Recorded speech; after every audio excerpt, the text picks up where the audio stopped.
the machine's in neutral. That's the most important thing. You want your secondary clutch to spin freely. This right here, as it spins, is going to be turning over and creating compression, which is going to be hard to spin, but you should have a freewheeler bearing sitting down in here.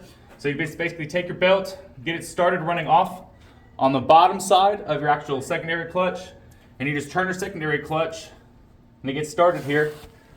Try to give you a better look. But as you can see, you get it started on the bottom, and then you'll just turn your secondary clutch, and what it does is it just works itself off.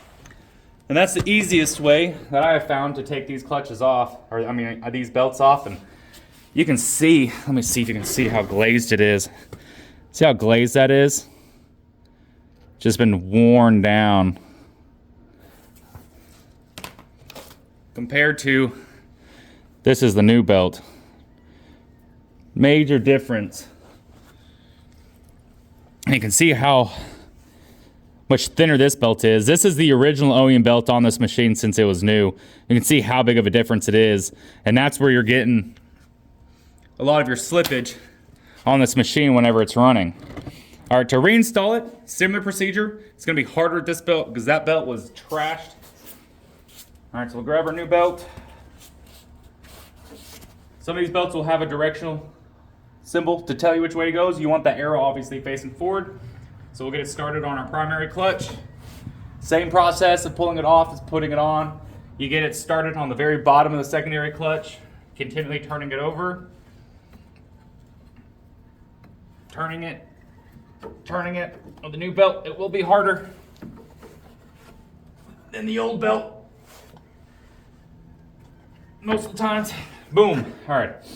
Now the important thing is once you get the new belt on, is you're going to want to continually turn your secondary clutch. And the reason you want to turn your secondary clutch is if your clutch has been compressed to where it's expanded out, your belt will sit too far in, and when you go to start the machine and break in your belt, it'll actually potentially damage your new belt.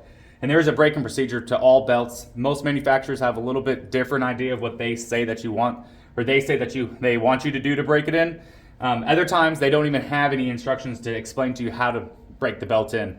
A lot of these belts, they need to be broken in, and what it is you start your machine up, let it sit in neutral, and you let it run. Let your machine warm up to a normal temp. Once it's warmed up to a normal temp, you want to go ahead and you're going to drive roughly about 15, 20 miles per hour, not anything fast, nothing slow in high gear, for roughly 10 to 15 minutes, never going above 3/4 throttle. You let it warm up. After about 20 to 30 minutes of it warming up and the belt getting hot, you let the machine sit, cool itself down to 100, 120 degrees, depending on if it's summer, winter, whatever it may be, and then basically repeat the same process.